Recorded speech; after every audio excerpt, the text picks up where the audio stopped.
Alors, j'ai donc été permanent, donc, comme ça, jusqu'en 51. Puis, 51, je suis passé, je vous dis, à la FLEC.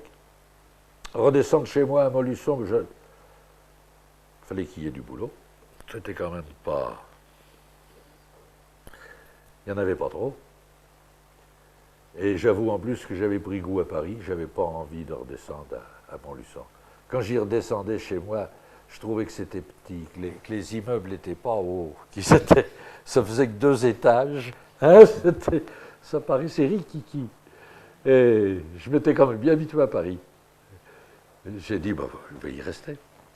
Alors, dans le cinéma, ben, ma foi, je vous ai dit, à la FLEC, là, j'y suis allé pour redresser les comptes, mais après, j'ai dit, qu'est-ce que je vais faire? Si je reste dans le cinéma, ça sera pour... Au mieux, je pourrais devenir producteur de films, c'est-à-dire le gars qui s'occupe de chercher la finance. Dans ce milieu de brigands, j'avais vu un petit peu comment ça se passait. Ouh là là là là, j'ai dit, ah non, ah non, non. Ouh, là, c'est pas possible. Ah, il y a de quoi... Non, alors c'est pas la peine. Tu seras quand même toujours là-dedans. Où il faut être plus... tout en étant plus brigand que les autres, si on veut s'en sortir. Tu seras quand même toujours que le gars qui n'a que son certificat d'études, à qui on dira toujours t'es qu'un primaire, hein, en plus, bon, ça va. Bon,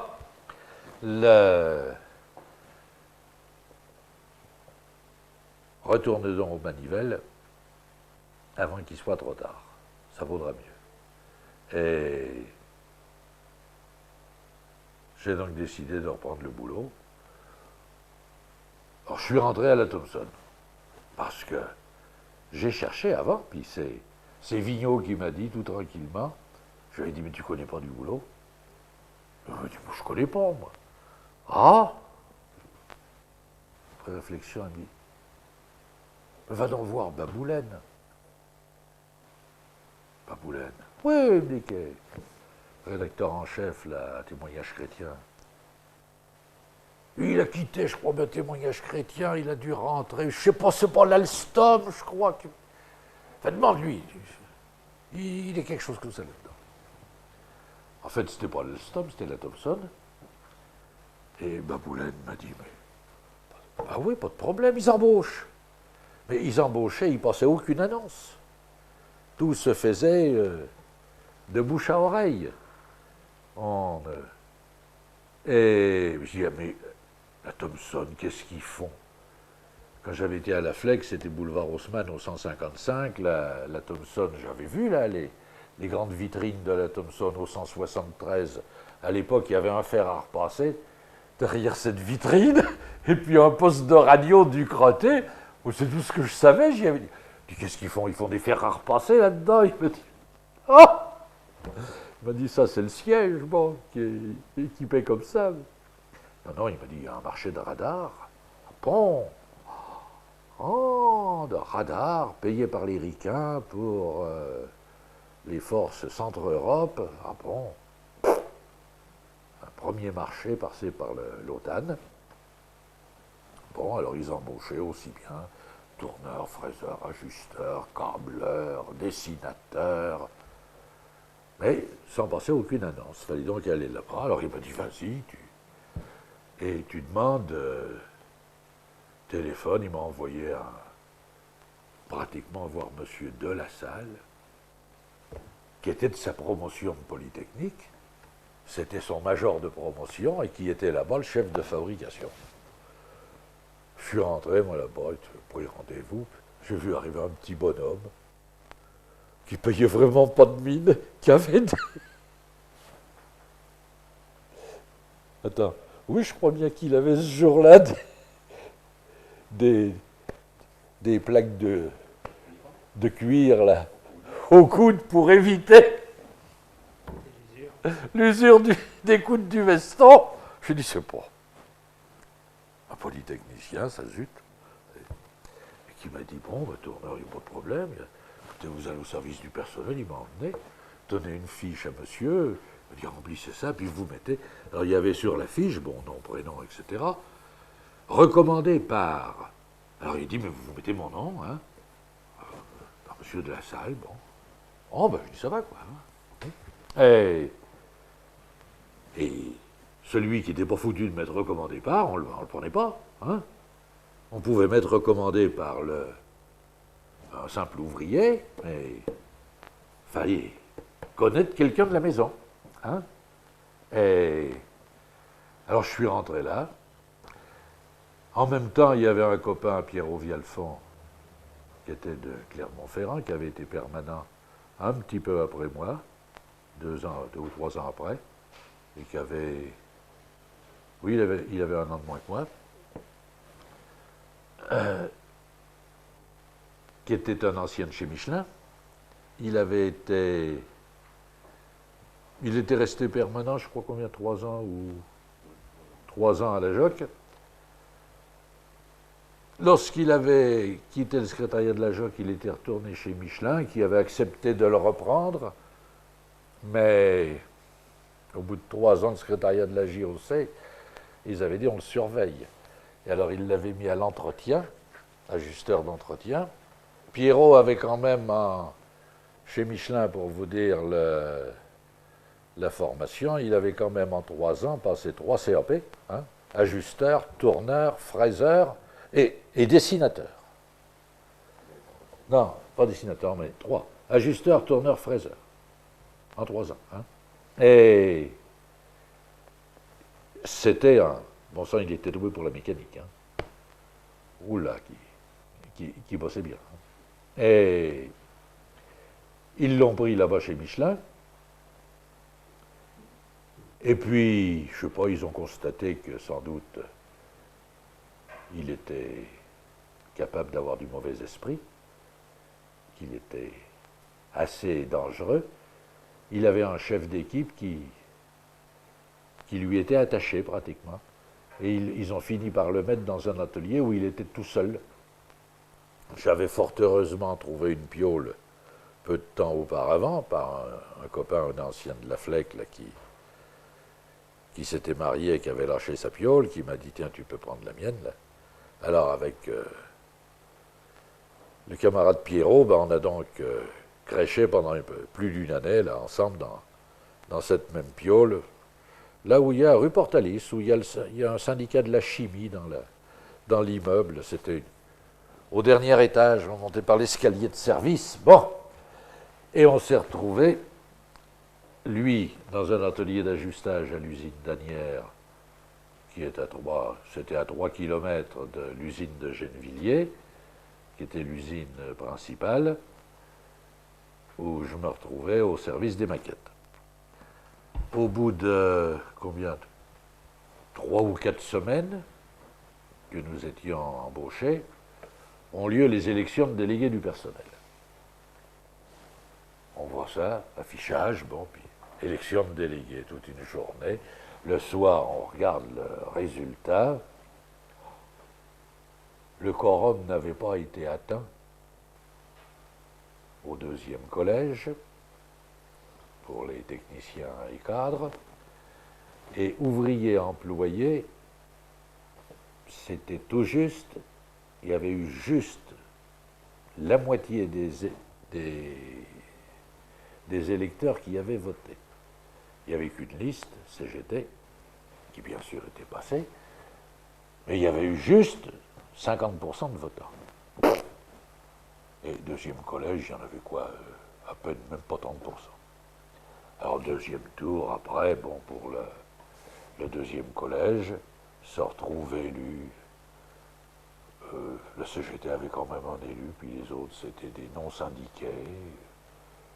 Et qu'est-ce que c'est que ça?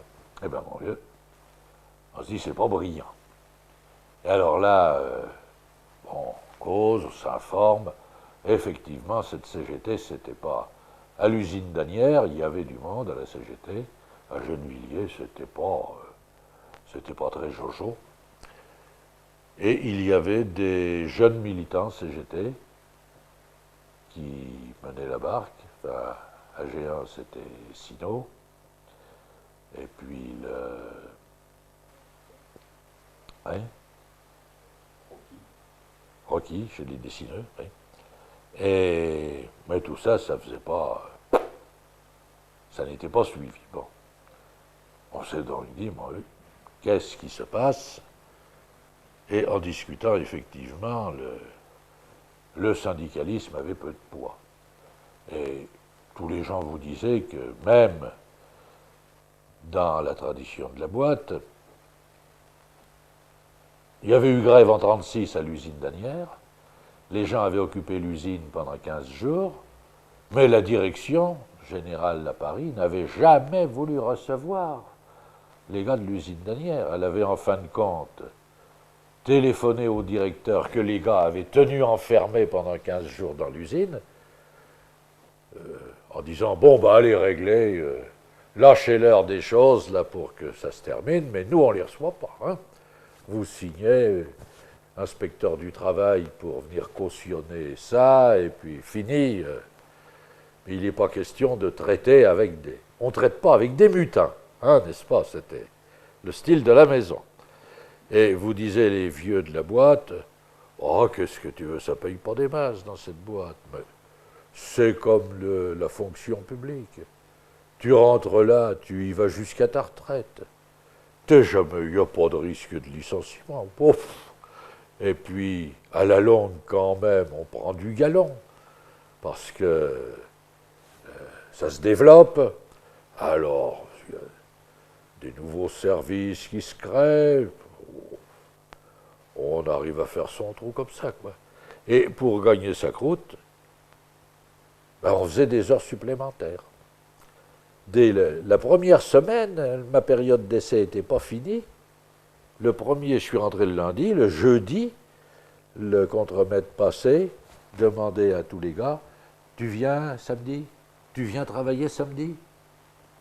Il m'avait dit, tu viens. J'avais pas de boulot. Qu'est-ce que vous voulez que je vienne faire? Oh là là, oh mon samedi ça va, hein? 5 jours par semaine. On faisait 9 heures quand même, hein? C'était pas 8, c'était 9. 5 fois 9, 45, j'avais dit c'est déjà 5 heures de trop. Alors quand les gars plus anciens vous écoutent dire ça, ils disent, ouais, ils trouvent 45 heures, c'est 5 heures de trop, ou là, qu'est-ce que c'est celui-là, etc. Hein, bon. On n'avait pas du tout l'intention d'essayer de prendre la majorité à l'intérieur de la section CGT. Hein. Il n'était pas question. Hein. On aurait voulu qu'on n'aurait pas pu y arriver. Et ça aurait d'ailleurs rien changé, parce que les gens, manifestement, ne voulaient pas... la CGT ne recueillait pas l'assentiment de tout le personnel. Même si on avait été dans la CGT, ça aurait augmenté un peu la proportion de votants aux élections, mais de 50%, on serait passé à 60%, pas beaucoup plus. Je ne vois pas qu'on serait monté beaucoup plus haut. Il ne faut pas se courir. Et on arrive après au mois d'août 53, on avait été en vacances en juillet. On rentre au mois d'août, la grève des postiers et autres au mois d'août 53.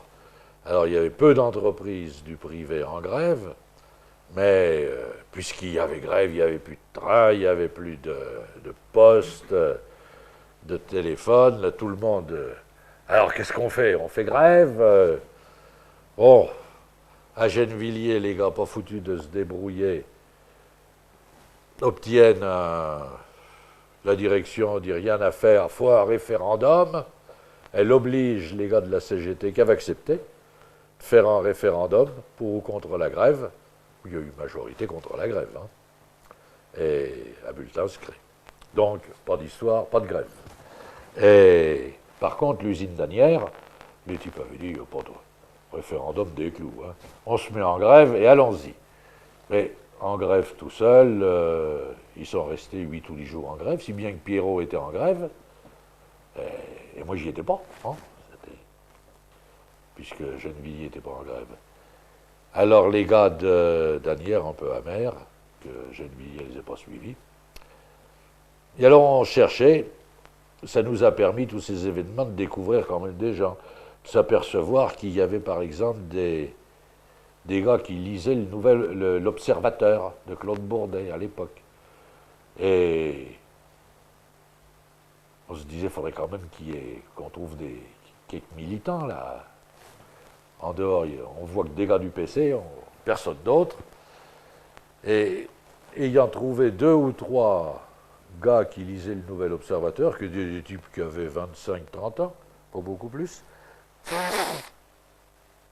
technicien, ou Guillemot qui était câbleur, on a... J'ai dit après tout, pourquoi on ne ferait pas une réunion de lecteurs de l'Observateur? Alors à l'époque, en 1953, ça existait. Oui. On a demandé à Claude Bourdet s'il pouvait venir. Bourdet est venu, aller voir des ouvriers. Oh là, en 1953. Alors, à Asnières, dans une salle à la Bourse du Travail, une salle qui n'était même pas grande comme ça. On s'est retrouvés une dizaine, quoi, hein, en ayant cherché de droite et de gauche, là. Et puis, on a fait une deuxième réunion avec Gilles Martinet, qui était venu aussi, parler alors de la situation politique et des problèmes de la gauche. Est-ce qu'il y a une possibilité de faire quelque chose à gauche, en dehors du PC, etc. Et les appareils sclérosés de la SFIO, tu vois. Hein, bon, et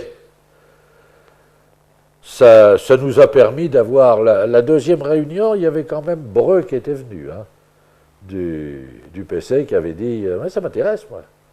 Ancien déporté, politique. Il n'avait pas. Exclu du PC. Ah oui, il l'avait exclu du PC, oui, c'est vrai. Il était permanent au PC, il avait été viré au moment de l'affaire Riboué. Oui, en 1952, oui. Il avait été viré au mois de mars. Comment l'appelez-vous? Breu. B-R-E-U-T. Il habite dans le 13e maintenant. Je n'ai pas son adresse, c'est dans mon quartier, je le vois de temps en temps. Comme ça, il a 75 ans, à peu près. Ah, peut-être. Pas loin, oui. Il avait été viré pour gauchisme. La raison officielle de son exclusion du PC, gauchisme. Mais il a été déporté, c'était un temps à Buchenwald, je crois. Ou Dachau. Ou de Buchenwald, un dessinateur industriel. Alors lui, il s'est fait virer de la Thomson bêtement. Il avait dit aux gars de son service, « Il y en a marre, je suis votre délégué, vous dites toujours rien, etc. Ça continue, moi, vous n'êtes pas capable de vous battre, vous voulez toujours que ce soit moi qui décroche les affaires pour vous, je ne peux pas tout faire, etc. C'est pas possible, alors qu'est-ce qu'il faut que je fasse? Le dubion dit, oh, t'as qu'à donner ta démission. C'est du cornichon. C'est pas tout à fait comme C'est ça. pas exact. Non mais, Pas tout à fait comme ça. Il avait été pris à son propre piège. ah oui, C'est le peuple qui décide qu'il fallait que les travailleurs décident de ce qu'ils voulaient faire. Et les travailleurs, ils avaient décidé, on se met en grève. Et on ne reprendra le boulot que lorsqu'on aura satisfaction.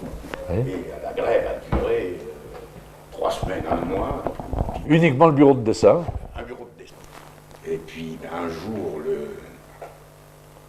les gens ont commencé par lâcher les uns après les autres. Et puis le gars Breu, il a eu une conversation avec le directeur de la boîte en disant ou vous réglez le problème, ou bien alors, moi je donne ma démission, j'abandonne mon mandat de délégué, je quitte l'entreprise.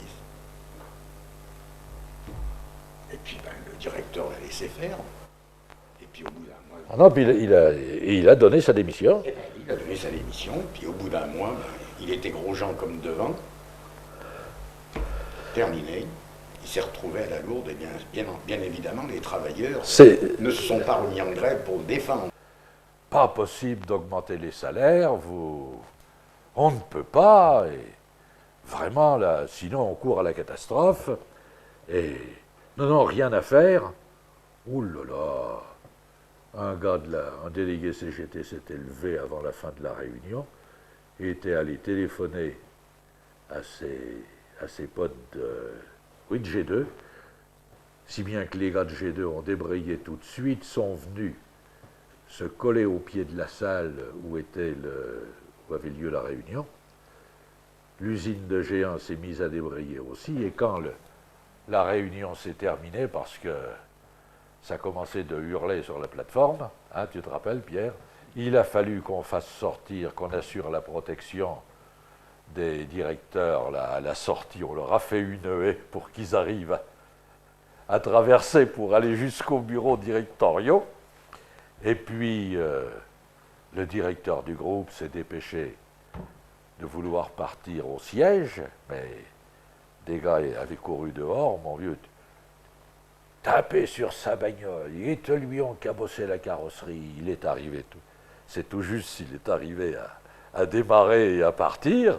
Ouh là là là là. Et ça n'était pas. On n'avait rien provoqué, on n'avait pas fait de laïus ni d'incendiaire. Hein. Les gars étaient remontés. Bon, on s'était mis d'accord avec la CGT, bien sûr, sur les revendications avant. Hein. Et on avait fait ça de façon intersyndicale. C'est Breu, qui était le leader CGT à l'époque, acceptait fort bien, et on avait pratiquement imposé à la CGT le régime suivant. Dans la rédaction du tract, on met une fois CGT, CFTC, la fois d'après, CFTC, CGT. Ah, pas d'histoire, hein, il n'y a pas de parents pauvres. On est sur un pied d'égalité. Et on avait... Alors, dès ce soir-là, bon, qu'est-ce qu'on fait? Ils n'ont rien voulu savoir, on va au siège. Le lendemain matin, zouf, l'ensemble de la boîte, de Géant et d'Anières, au siège. C'était pas compliqué, on prenait le train à la gare d'Anières, on descendait à Saint-Lazare, et puis de Saint-Lazare à pied jusqu'au siège de la Thomson, au carrefour Haussmann Friedland. C'est pas trop loin à pied, ça fait 20 minutes à pied. Bon, ça faisait en gros 1 heure pour aller de Gennevilliers jusque là-bas. Hein. Et alors, c'était encore le boulevard Haussmann avec ses grands trottoirs bien larges. Ils n'avaient pas été rognés pour faire circuler davantage les voitures. Hein. Ils ont rogné, 1 an après, ils ont rogné en 56 les trottoirs d'une largeur de bagnole de chaque côté. Alors, il y avait de la place sur les trottoirs. Les gars ont commencé, au fur et à mesure qu'ils arrivaient, ils se mettaient sur le trottoir en face au siège. Et je sais que je suis arrivé, moi, avec ma serviette à la main, là, avec quelques papiers dedans, sur le trottoir qui est sur le côté du siège. Et puis c'est un monsieur bien mis, là, qui avait une 50aine d'années, qui m'a accroché, qui m'a dit « Monsieur, oh, je vois que vous avez une serviette. Vous êtes un délégué de Gennevilliers ?» Je dis « Oui. Venez, je suis le chef du personnel, vous serez reçu. Amenez vos camarades, nous vous recevons. Mais il ne faut pas qu'il y ait. » Mais les gars continuaient de venir, il y en avait 1500 qui étaient devant le siège après. Hein. Cassez pas les carreaux, il faut que ça se passe bien. On n'est pas des sauvages, vous savez, mais les gens de Gennevilliers, arrivant pour les gens du siège, ils auraient eu les barbares, Attila, ça n'aurait pas été pire. Hein. Ah, ça c'était... Alors qu'ils avaient une bardée de techniciens qui étaient là. Tous les agents techniques étaient remontés, les gars. Hein. Tous les techniciens de Gennevilliers 2, ceux qui mettaient au point les radars, l'équipe était tous là. Ces gars étaient rentrés fin 52, début 53 à la Thomson, ils étaient une centaine. C'était de formation très variable. Hein. Il n'y avait pas tellement d'écoles qui formaient à l'électronique à l'époque. Alors, ou bien c'était une formation de l'école supérieure. Quelques-uns avaient fait un peu de Supélec, l'école supérieure d'électricité, mais avaient loupé leur diplôme d'ingénieur. D'autres s'étaient formés à la technique des radars pendant leur service militaire, où ils avaient été radaristes et puis avaient continué. Et tous ces gens suivaient tous le les cours du Conservatoire des Arts et Métiers, où ils allaient au moins 2 soirs par semaine et un samedi pour se former, passer des diplômes et essayer de devenir, avant d'être ingénieur, au moins technicien supérieur. Mais dans la convention collective qui avait été négociée et pour toute la métallurgie parisienne en 54, l'été 54, il n'y avait pas de classification de technicien d'électronique, ça n'existait pas. Car ceux qui avaient négocié à la convention collective, c'était des gars de l'automobile ou de l'aéronautique qui ne connaissaient pas l'électronique. Hein. Et les patrons, ça ne les préoccupait pas beaucoup, ça. Hein. Alors, les types n'étaient pas heureux. Hein. Ils estimaient qu'on les assimilait classés comme les dessinateurs, et classés plus mal, parce que les dessinateurs ne voulaient pas qu'ils soient à leur niveau. Hein. C'était une raison supplémentaire en plus de se bagarrer. Alors, ils n'étaient pas vieux. Il y avait encore un bon esprit, ça faisait assez estudiantin, hein, donc ça y allait, il y avait de l'ambiance et c'était pas finir. Et alors ce jour-là, au siège, on a été reçus, ils n'ont rien voulu lâcher, mais ça s'est quand même réglé au bout de 8 jours, oui, à peu près, avec intervention de non seulement l'inspecteur du travail, mais qui avait fait intervenir le directeur régional du travail auprès de la direction, c'était un événement. Alors ils ont quand même lâché une augmentation de salaire et ils avaient lâché sur les congés payés. Hein, et tous les jours fériés payés. Parce que jusqu'à ce moment-là, eh ben, comme les jours fériés n'étaient pas payés, on travaillait le jeudi de l'Ascension, on travaillait le 15 août si on n'était pas en vacances, hein, on travaillait pas le 14 juillet quand même, mais tout juste. Hein. Et zut! Alors là, les jours fériés payés, ça commençait à devenir un peu meilleur. Et on a donc dit, le slogan qu'on avait pris et qu'on a continué après, la direction disait que, surtout le président, la Thomson était une grande famille, et où on était tous, alors dans une famille, il n'y a pas de bâtard. Hein? Si on est une grande famille, il n'y a pas de question. Il n'y a pas les mensuels d'un côté qui sont payés au mois, qui ont tous les jours fériés, qui peuvent être malades, ils sont payés, et puis les ouvriers qui ont juste le nombre d'heures et qui n'ont pas les jours fériés payés, qui n'ont pas... Il y avait les 3 premiers jours d'arrêt maladie n'étaient pas payés, hein, etc. Alors, ça a été décroché des coups. C'est vrai. On était à la CGT, mais avec quelques difficultés. On posait quand même beaucoup de questions qui étaient gênantes pour les camarades de la CGT. Il faut savoir que les réunions syndicales avaient lieu après le repas, après la cantine, oui. Le mercredi, mais le mardi soir, il y avait la réunion de la cellule. Par conséquent, il y avait une pré-réunion dans laquelle les choses étaient organisées. Et, si on se pointait à la réunion de syndiqués et puis qu'on posait des questions qui sortaient de la ligne tracée, ça posait quelques difficultés.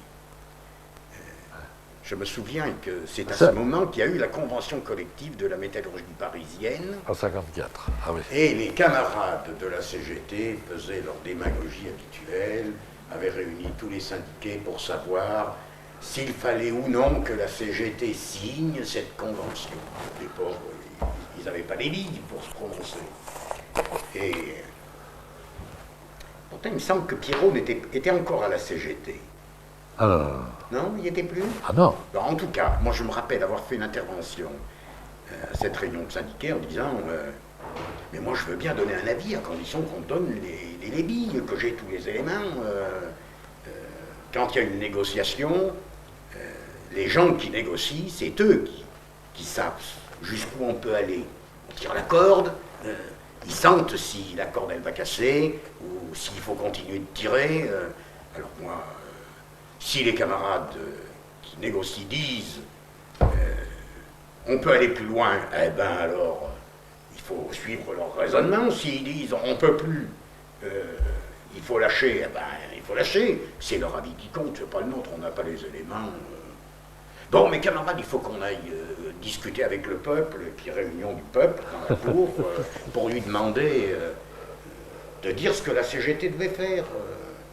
Bon, alors là, on s'est encore fâché. J'ai dit, je comprends pas. Enfin, on vient d'avoir une réunion de syndiqués. Les gens qui représentent la conscience militante dans la boîte ont émis un doute en disant qu'ils n'étaient pas capables de se prononcer, qu'ils faisaient confiance à ceux qui négociaient. Et maintenant, vous demandez à tous les travailleurs. Ça me paraît aberrant.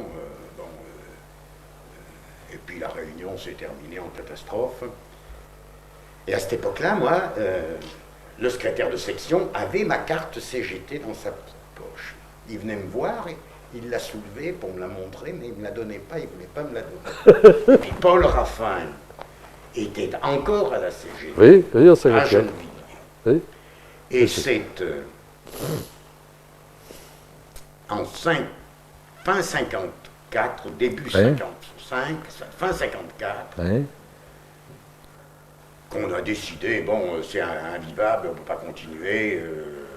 D'accord. Donc, on a décidé qu'on rejoignait la CFTC. Oui. Mais Paul Raffin dit, moi, je ne vais pas à la CFTC comme ça, il faut que ça marque, et pour que ça marque, il a dit, moi, dans mon atelier, j'ai un copain, là, Pierre Brenne, qui est câbleur, qui est à la CGT, il était avant moi. On a discuté tous les deux, nous, on va faire une lettre de démission. Lettre de démission sous forme de lettre ouverte adressée à Frachon. On a trouvé l'idée intéressante. Moi, j'avais trouvé l'idée intéressante qu'il y avait dans mon atelier un gars qui était secrétaire adjoint du comité d'entreprise, qui était un très brave type, Bernard Franchette. Oui. Je lui ai parlé de cette affaire. Oui, mais il m'a dit, moi, ça m'intéresse. Moi, je cherche le moyen de quitter cette crèmerie. Tu dis à tes copains que je suis preneur. Et puis, ben, il y en a eu un autre à Gennevilliers 1, André Suline. Oui, Suline, c'est vrai, oui. Oui. Et puis, ben, il y a eu cette lettre qui est sortie, signée de ses 4 camarades. Cette lettre qui a eu un retentissement extraordinaire sur le peuple, dans la boîte. Ouais. C'est sûr et certain, ça a été le début de la transformation de la mentalité des gars de la boîte. Ouais. Et puis ça a eu des répercussions ailleurs, dans la région parisienne, dans les appareils, y compris chez les curés. Y compris chez les curés qui nous tapaient dessus à tour de bras. On avait retardé l'évangélisation des travailleurs de la Thomson pour 20 ans, enfin des conneries invraisemblables. Voilà. Alors il y avait eu cette affaire-là. Hein? Et puis en 55, il y a eu une autre affaire. C'était le camarade Pierre Adjamar. Ah oui. Il travaillait tous les samedis. Non, moi je travaillais pas le samedi. Ça lui était arrivé de travailler le samedi. Non, j'avais vérifié en 54. Oui. En 54, j'avais... Les gars, on était des bêtes curieuses dans des boîtes comme ça, et plus particulièrement dans la métallurgie. Agnières était une boîte de métallurgie. On sortait de la JOC, on avait un langage qui n'était pas celui des gars de la boîte. Alors ils se posaient des tas de questions. On avait fait des études. Bon, il est chaudronnier. Hein. Alors, dans la chaudronnerie, les gars du PC avaient estimé qu'il c'était un curé. Voilà. Il le prenait pour un prêtre ouvrier. Tu vois. Un curé ouvrier. Oui. Alors c'était bien risible. Mon chef d'équipe était chargé de venir me cuisiner. Il ne s'adressait pas directement à moi, mais au gars qui était à côté de moi, en lui disant « Dis donc Henri, toi qui as été prisonnier, je voudrais te poser une question. Il me paraît que pendant la guerre, les prisonniers qui s'évadaient, ils s'orientaient avec les églises. » J'ai bien compris que la question était posée pour moi. Comme je savais qu'on me soupçonnait d'être curé, j'ai fait joujou, je me suis dit, tu laisses monter la pression, puis on va bien voir. Et puis, je sentais les regards sur moi, puis au bout d'un moment, je dis, oui, c'est tout à fait vrai. Les églises, effectivement, sont orientées, étaient autrefois orientées d'une certaine manière, de telle sorte que le célébrant, le matin, soit tourné vers le soleil levant. Ah bon, alors là, convaincu, ça marchait à tous les coups. Bon, puis quand le truc est tombé, après, je suis devenu le responsable de l'enfance délinquante à la CFTC. Bon, ben, il y a eu tous ces trucs-là. Mais ce qu'il y a eu aussi qu'on allait oublier, donc tu fais bien de le rappeler, et c'est important, c'est l'affaire des congés payés. Ah oui, alors, en 1954, donc, moi, il y avait 5-6 mois que j'étais dans la boîte, les gars étaient venus m'amener leur feuille de paye en me disant, qu'est-ce que tu penses est-ce que c'est comme ça Moi, j'ai regardé les trucs, j'ai cherché à voir les textes, la convention collective, et puis, je me suis gratté la tête, puis j'ai dit, non, il y a un truc, là, c'est pas clair, c'est pas net. J'en ai parlé avec Louis et puis avec Pierrot, et Louis et Pierrot me disaient, mais non, tu te trompes. En gros, j'avais trouvé un texte qui disait, le congé payé doit être calculé en référence pour déterminer le nombre d'heures à payer pendant le congé payé. On doit prendre en référence la période précédant le congé pour une durée équivalente à celui-ci. Or, Louis vous a dit que les heures supplémentaires se pratiquaient d'importance à la Thomson et plus particulièrement à la veille des congés, parce qu'il y avait il fallait absolument livrer, les radars c'était important, donc on faisait bosser les gars à tout va, mais on leur payait leur congé payé sur la base de 45 heures, 5 jours à 9 heures, 45 heures. Or il y avait des gars qui faisaient 60 heures, on aurait dû leur payer les congés là-dessus. On est allé ensemble au service juridique de la CFDT, la CFTC à l'époque, qui nous a confirmé qu'effectivement, il y avait une erreur. Alors, on avait accumulé des feuilles de paye, un mètre de feuilles de paye avec des erreurs épouvantables. Ah non, alors, on leur a fait casquer, ils ont casqué des rappels d'une importance. Et c'était important aussi pour nous, en raison des élections qui arrivaient. Il venait d'y avoir une victoire avec la grève, qui marquait un tournant important. Le syndicalisme sortait de la situation dans laquelle la CGT l'avait enfermé. C'était un objet de dérision. Le syndicalisme, les gars s'interpellaient d'un bout de l'atelier à l'autre. Alors, camarades, où va l'argent? T'as fait le compte, les cotises syndicales? Frachon, il a dit qu'il y avait tant de millions de syndiqués. Alors, j'ai fait le compte. C'était vraiment l'objet de dérision. L'objet de dérision. Mais à partir de 1955, cette grève réussie, les choses ont changé. Et Louis n'a pas précisé, mais des tas de petits militants ont repris confiance, des gens qui avaient milité à la JOC, dans le scoutisme, à la JSC. Mais moi, j'étais militant de ceci, moi j'ai fait cela.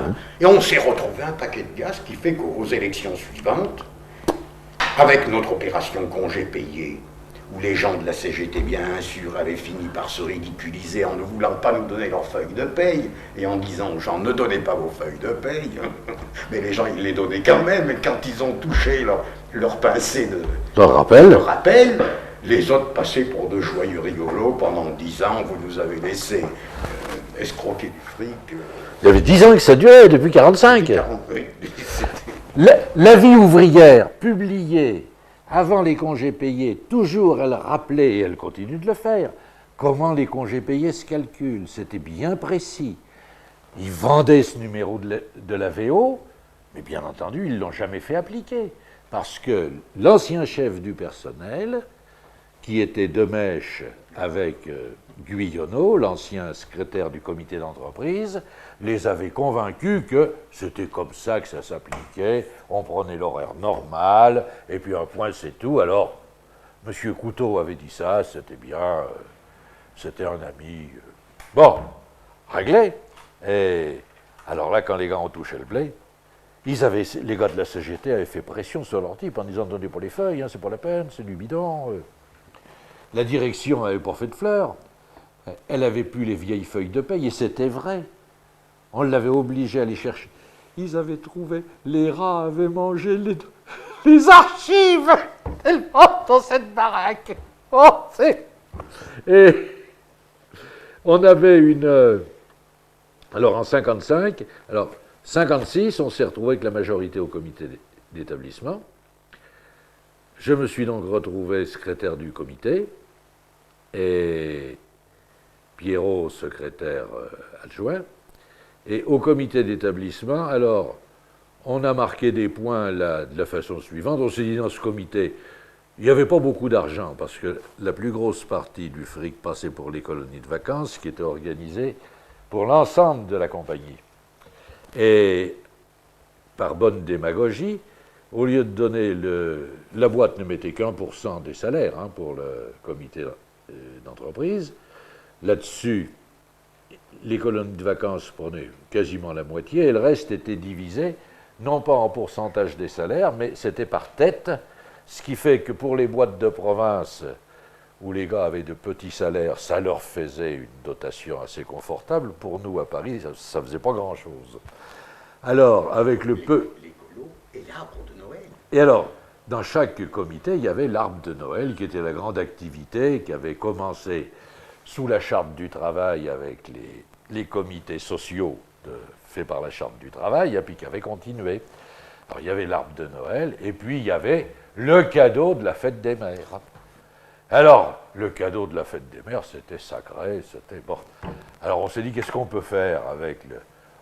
Si on mange le pognon à redonner encore un cadeau de la fête des mères, surtout qu'on ne savait plus par quoi leur donner, depuis le temps que ça durait, elles avaient tout eu, à peu près, ces femmes. Et d'autant que c'était toujours les mêmes.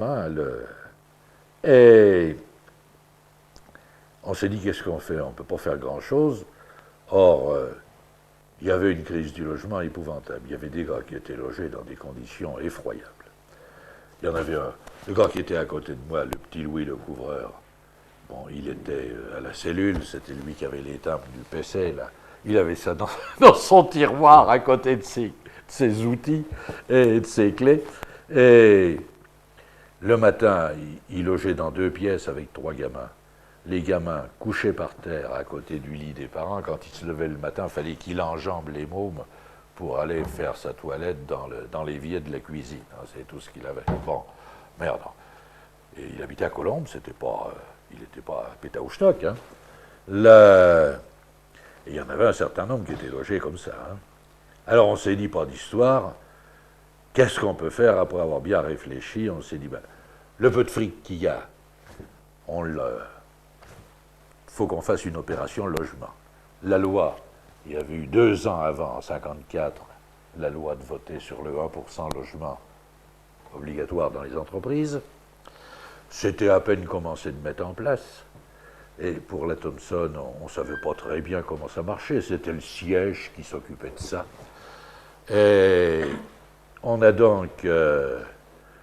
s'est donc dit, qu'est-ce qu'on peut faire avec l'argent qu'il y avait si on mettait le fric de la fête des mères à peu près entièrement sur une opération logement, ça permettait, on avait cherché des logements où on pouvait souscrire pour pouvoir installer des gens dedans dans des 4 ou 5 pièces. On avait trouvé quand même par les HLM Emmaüs montés par l'abbé Pierre, depuis 1 an et demi, ça permettait d'avoir 4 logements. Ça faisait ça. On s'est dit 4 logements, c'est pas BZF, mais on est au mois de... Après tout, c'était le budget de l'année suivante, de l'année...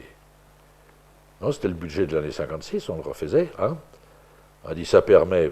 Non, pour le budget pour 57, ça nous fait manger les ronds de 57, bon, on remettra ça en 58, 4 autres, bon, 4... Et puis il y a bien du 1% logement, bon ça on arrivera à en décrocher de ce 1% logement que la direction doit verser, il faudra bien qu'elle en affecte pour loger les gens de la boîte. Alors on a donc déclaré ça.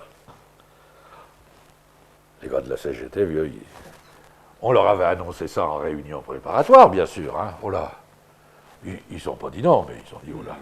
Eux, s'ils avaient dit non, ils auraient dit comment? Alors, et les femmes, elles ont un cadeau. C'est un avantage à qui?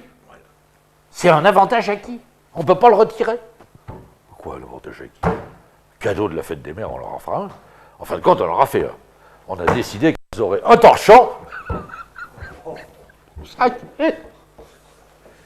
C'était pas un torchon. Non, C'était... non, Non, c'était une serviette de toilette. c'était... Non, qu'est-ce que C'était c'était? 6 torchons. 6 torchons. 6 torchons imprimés. Oui, 6 torchons. Bon, non, il faut dire que nous, on arrivait, on n'était pas... On était un peu macho, je te dirais. on Il n'y était- non, c'est pas avait pas de femmes à la section syndicale. on n'était pas mal. S'il y en avait eu des femmes, je ne sais pas si elles auraient accepté. On avait l'esprit libre. Louis a parlé de cet argent dilapidé. C'est vrai que l'argent était dilapidé, les colonies de vacances, les arbres de Noël, les fêtes des mers. Mais il n'y avait pas que ça. On emmenait les gars à la pêche le dimanche. Ah oui. Et pour qu'ils viennent, on leur donnait une subvention. Enfin, c'était un gâchis inimaginable. Si on était quand même dans les années 54, 55, 56.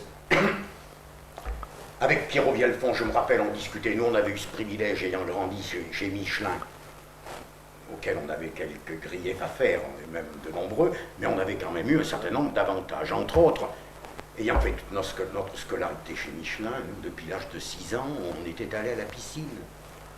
On avait ce privilège, on nous emmenait en car à la piscine. Michelin, bien sûr, la seule qu'il y avait à Clermont et sans doute loin autour de Clermont. On se disait quand même, c'est impressionnant. Tout ce pognon des comités d'entreprise, galvaudés comme ça, pour des choses sans grand intérêt.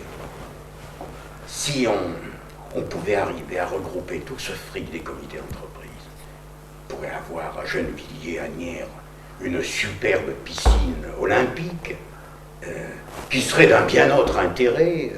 Enfin, c'était nos réflexions, bon... Et puis, on s'était dit, il faut qu'on donne un coup de pied dans la fourmilière, c'est un truc impossible, il faut qu'on change, il y a des priorités, il faudrait qu'on fasse passer ces priorités, et là qu'on a eu l'idée du logement. Du logement. Les camarades de la CGT se sont opposés, Ouais. ont sorti des papiers en disant que c'était pas notre vocation de comité d'entreprise, de reloger les gens, ça c'est du domaine... des politiques, du pouvoir, mais pas du comité d'entreprise. Et j'avoue que la direction, qui ne nous en avait pas parlé, n'a rien dit, mais a dit, bon, très bien, vous avez décidé, bon, écoutez, moi, je vous signale une chose, et le directeur a dit, bon, puisque je savais que la question était à l'ordre du jour, je me suis informé, la Thomson possède quelques appartements là, dans un petit immeuble à Asnières. S'ils n'étaient pas... ils sont vides. C'était pas occupé. Il n'y avait pas d'affectation. J'ai obtenu de la direction générale qu'il soit affecté pour l'usine de Gennevilliers-Asnières. Et je vous propose, puisque le comité fait cet effort pour 4 logements, là il y a 5 logements, c'est 5 ou 6 je crois. Ok, je les mets. Et de même que vous avez décidé que ça serait le comité, enfin la commission de l'habitat, que vous avez décidé qui désignerait les attributaires des logements, la direction pour sa part met ces 6 logements au pot là. C'est également la commission qui décidera pour qui va loger dedans. La direction double la mise. Oui, double la mise, oui. Donc cette affaire s'était transformée en une opération qui était d'une certaine efficacité, qui avait eu un impact dans la boîte. Le quid du 1%. Mais il a dit effectivement. Vous avez raison. Tout à fait d'accord. Moi...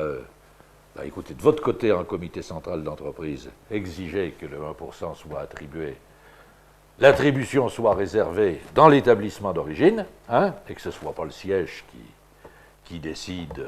Ça aurait été facile pour loger les directeurs. Il y a des boîtes qui l'ont fait, ça allègrement. Et de l'obtenir, je suis d'accord, je pousse de mon côté aussi. Et si bien que on a obtenu ça également, et que de nos 4 malheureux logements au départ, ça a fait une douzaine, plus après ce qu'on a récupéré sur le 1% logement de la boîte, où on obtenait que les programmes qui prennent des affectations de logement dans le périmètre qui intéressait les gars qui venaient travailler à Gennevilliers, qu'on ne les mette pas en banlieue est quand on travaille à Gennevilliers. Hein. Mais au contraire, ça a fait des logements sur Aubonne, Hermont, Épinay, etc. Hein. Pas trop loin, Gennevilliers. Hein. Voilà. Et on est arrivé. Alors, le mieux, c'est que la CGT qui avait gueulé contre, les premiers gars qui ont été relogés, ça a été des militants du PC. Hein. Il y en avait un paquet, enfin, je te dis, le petit Louis le Couvreur et d'autres qui étaient vraiment logés de façon épouvantable. Bon, ben, ils ont été les premiers relogés. Hein. Ils n'ont pas refusé, les gars. Hein. Ah, mon vieux, ça a été terminé. Après, mieux de dire, les camarades du PC, ils se sont plus vantés d'avoir.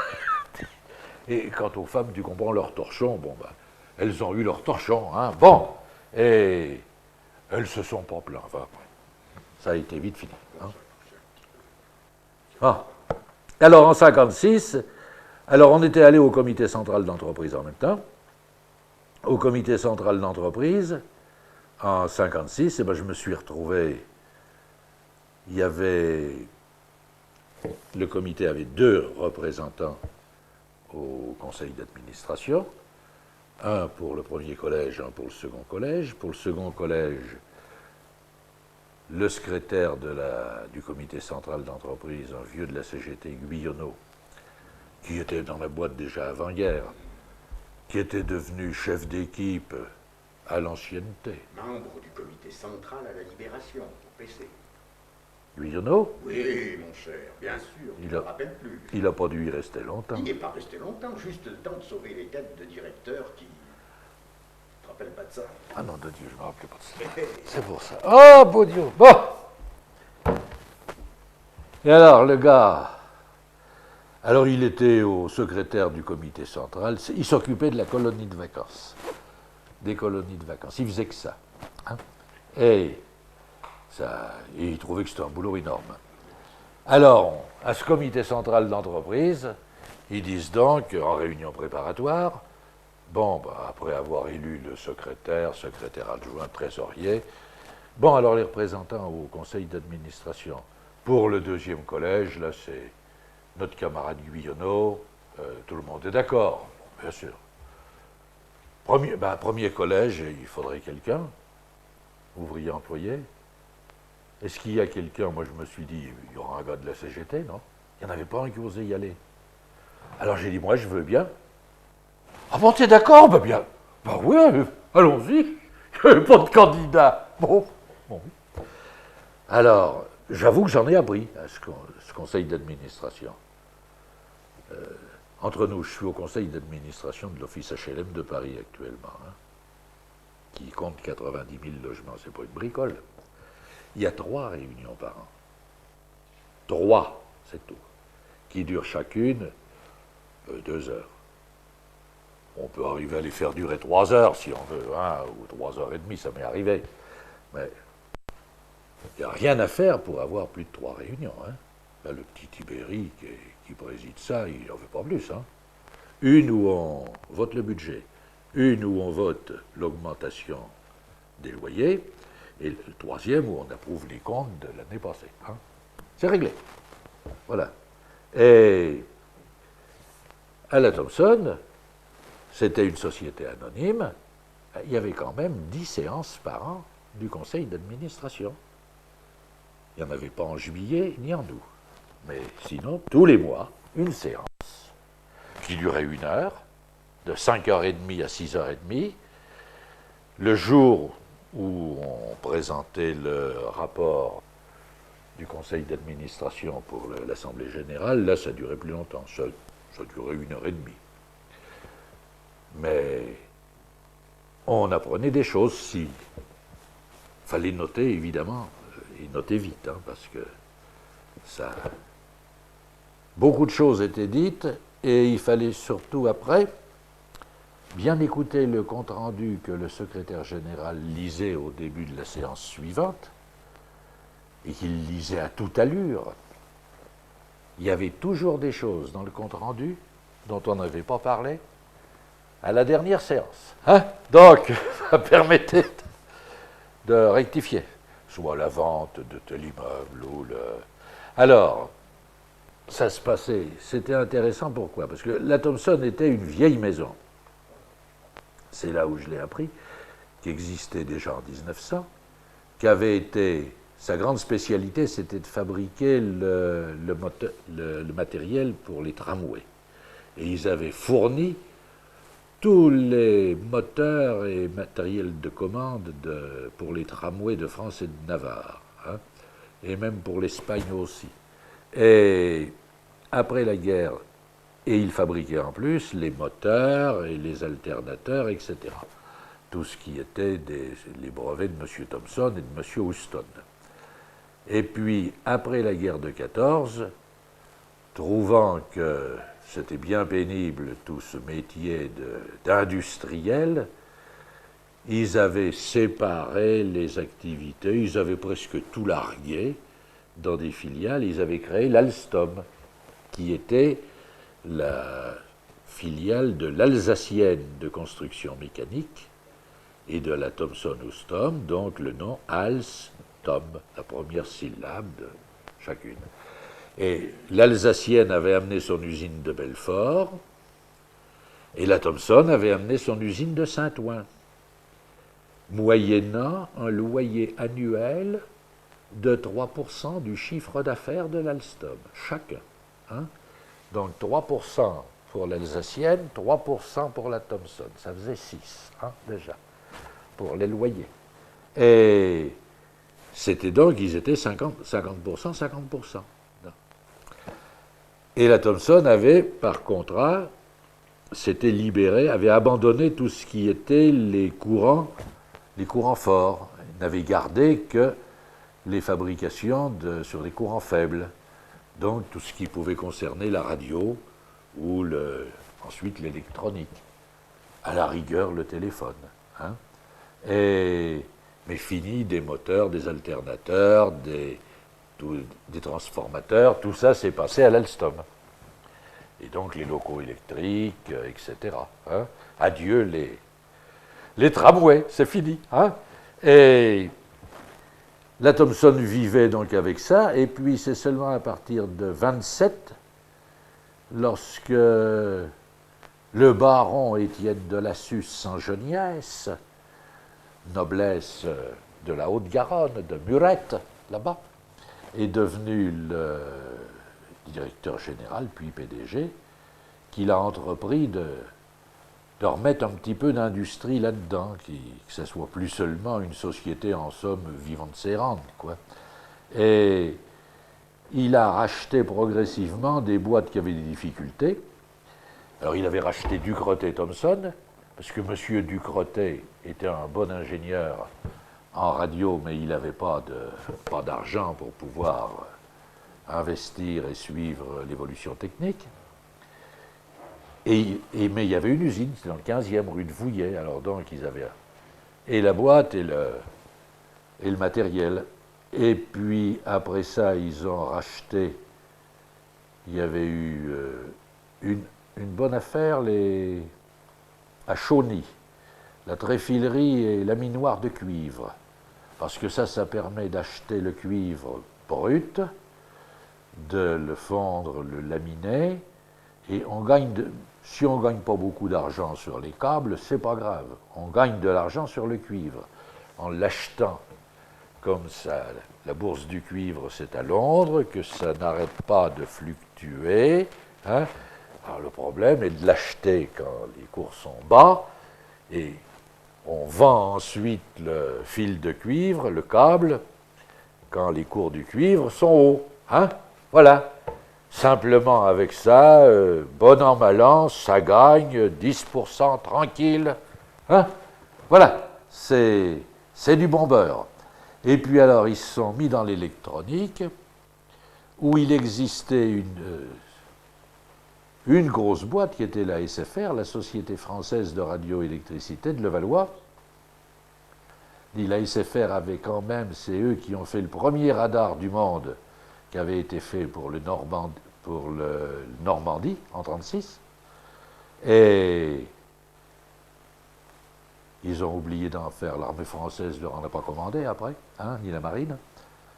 Heureusement que les Anglais ont repris les fabrications pour en avoir en 40. Et la Thomson s'était mise sur la radio en 1935, avec cette usine d'Asnières, mais en fabriquant des émetteurs de radio. Et elle s'est donc retrouvée à la Libération avec ces émetteurs de radio, où ils ont eu le coup de peau d'être les seuls à avoir un émetteur disponible, prêt à installer, de 10 kW pour l'installer à Paris en catastrophe au moment de la Libération, sur lequel la radiodiffusion française a pu émettre, puisque les Fritz avaient saboté l'émetteur de Radio Paris avant de partir. Hein. Et ayant fourni cet émetteur à la Libération, la Thomson a ensuite fourni la radiodiffusion française, a réinstallé les émetteurs dans toute la France, et puis après les émetteurs de télé, etc. Bon, et ça a gagné des sous, ça. Et ce qui a permis de fabriquer, après, alors les lampes radio, parce que dans la mesure, j'ai appris ça moi à la boîte, c'est des lampes qui sont hautes comme ça. Hein, et on installe l'émetteur, et le client signe un engagement de se fournir, bien entendu, en lampe à la maison. Hein. On entretient et on fournit. Encore 10 minutes, là, on va reprendre oui. ton itinéraire syndical jusqu'à oui, peut-être qu'on... Alors, d'accord.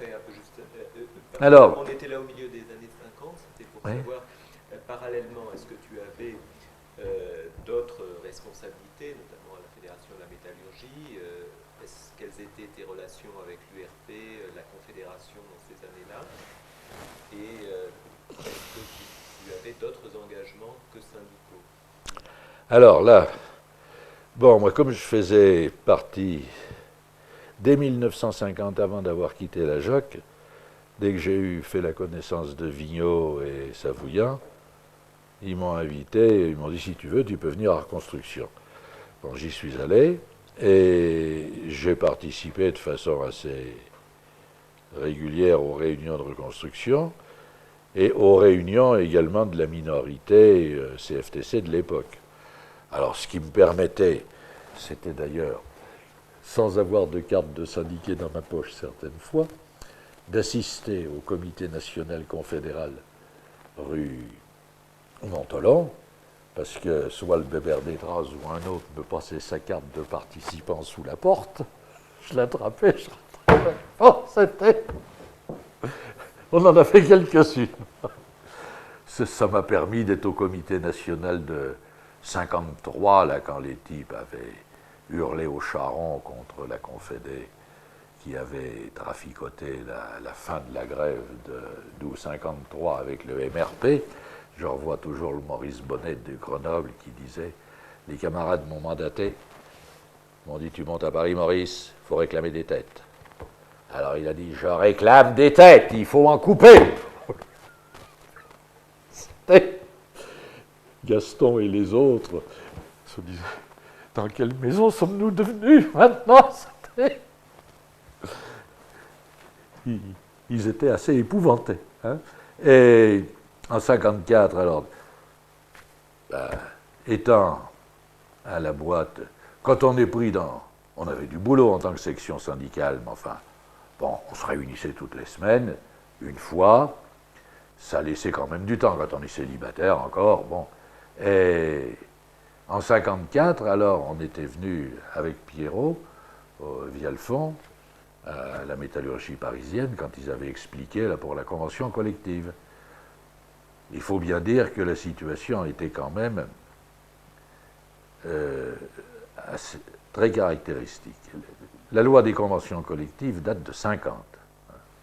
Pour bon nombre de professions, les conventions collectives se sont signées pour la santé, c'est en 51. Les banques, ça a dû se faire en 50 ou 51. Les assurances aussi. Dans la métallurgie ne voulait pas discuter nationalement. Et au plan régional, les premières discussions qui ont abouti, ça a été en Moselle, où ils ont fait ça en juin 54. Alors, après quoi, ils ont accepté de discuter dans la région parisienne et ils ont proposé la notion de taux effectif garanti, c'est-à-dire non pas dire un salaire, c'est pas tant de l'heure pour le P1, tant pour le P2, tant pour le P3, non, il y a un taux effectif garanti, c'est-à-dire salaire plus prime qui sera au moins de temps. Et pratiquement, ils ont avancé un taux qui était à peine le SMIC. C'était minable. La CGT a fait la comédie, n'a pas voulu signer. Le patron ne tenait pas d'ailleurs tellement à ce qu'elle signe. Et la CFTC a signé avec FO. Et puis la CGC. Mais ils ont été signés ça. Moi, je gueulais, j'étais allé les voir, ils m'avaient dit. Ils m'ont emmené une fois à la discussion. J'y suis pas allé 2 fois parce que c'était pas possible. Hein. Moi, j'ai dit à Gillot, ils vous traitent, les patrons étaient d'un mépris. Je leur aurais mis ma main sur la gueule, moi. C'était pas possible de discuter avec ces gens. Et j'ai encore moins de traiter. C'était vraiment, ils vous prenaient comme des larbes. Et ils s'en cachaient pas. Hein. Il y avait celui qui était le leader du groupe patronal, était un ancien des services secrets gaullistes pendant la guerre, là, qui avait été après à la DST ou la DGER, là, quelque chose comme ça. Oh, le petit salaud. Oh là là là là. C'était... Ils ont signé cette convention, bon. Réunion de militants après, alors bien sûr la CGT tirant un boulet rouge contre et disant c'est pas possible, cet accord de salaire, etc. Réunion sur le reste de la convention, ils l'avaient avalé à peu près, mais l'accord de salaire, non. Réunion à Montelon, le gars Gillot, il y avait 2 permanents, Gillot et Michelet. Gillot a laissé Michelet se débrouiller. L'autre s'est empêtré, a été expliqué, comme ça gueulait, que les gars disaient c'est pas normal que vous ayez signé un accord, taux effectif garanti, dans lequel les primes sont incluses. Bon sang, ça amène à rien, à quoi ça. Ce pauvre Michelet part dans des explications embrouillées pour dire mais non, ça comprend pas les primes, c'est pas vrai, etc. Un texte, c'est un texte, c'est. Oh, on te lui est rentré dedans. Avec le Pierrot. Ah. Jean Lannes était là, le secrétaire fédéral, il disait rien dans son coin. On est parti en pétard à la fin. Je retourne le lendemain à Montelon, moi le lendemain soir. Je monte à la Fédé, Jean Lannes me dit, dis donc. Il dit, qu'est-ce qu'il y a? Il dit, Michelet a donné sa démission. Il dit,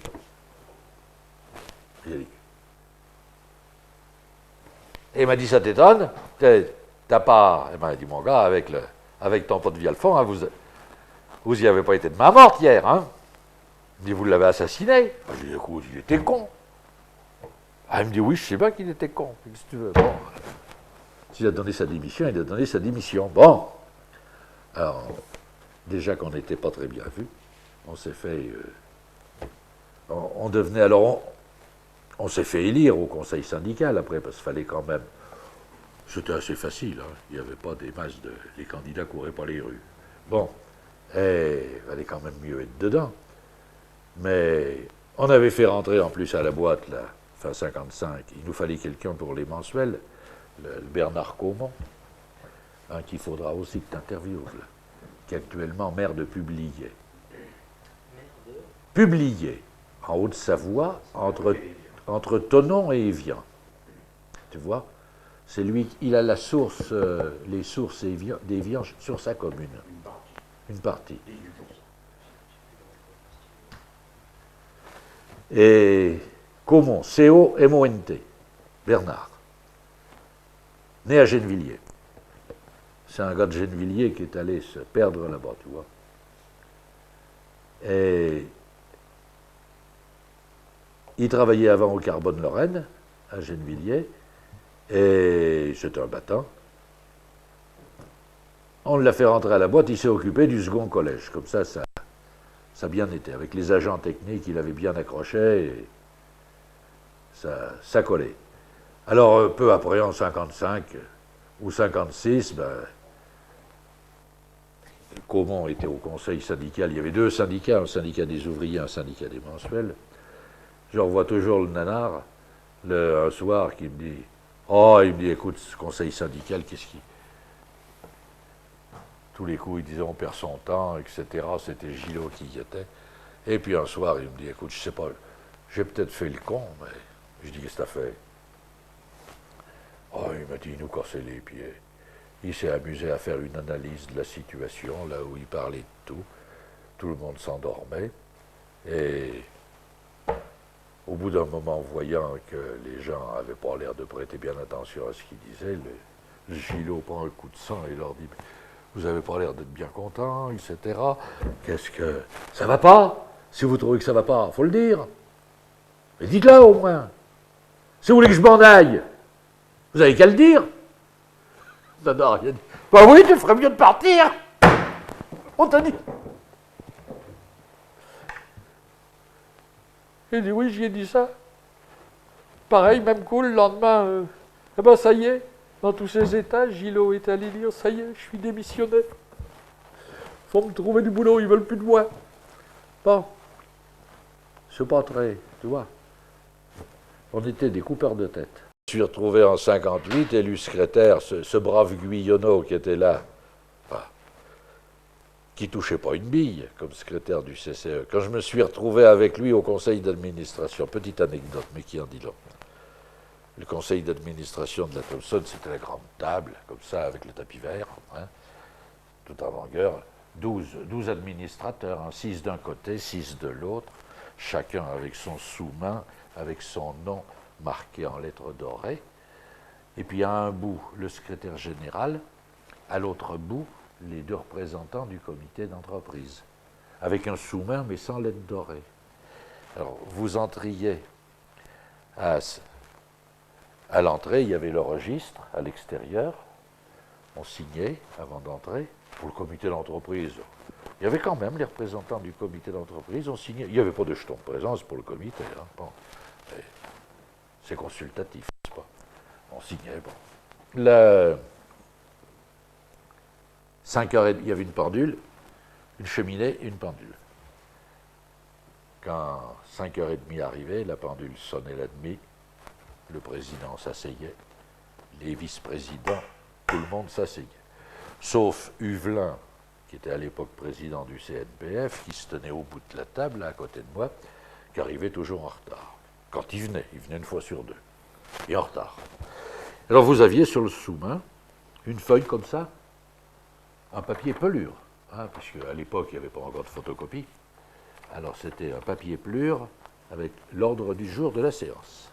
Et puis dessus un bloc quadrillé, mais petit format, par mesure d'économie, avec un crayon bien affûté, un crayon noir.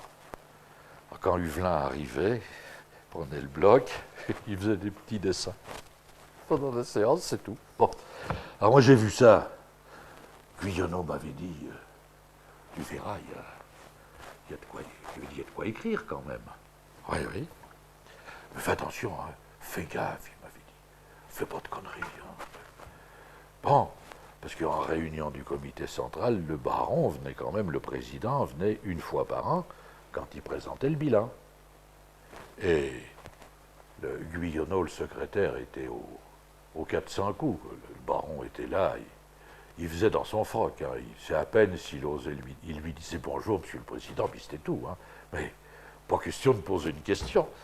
Alors, on posait des questions. Pierrot en avait posé aussi. Et le baron répondait.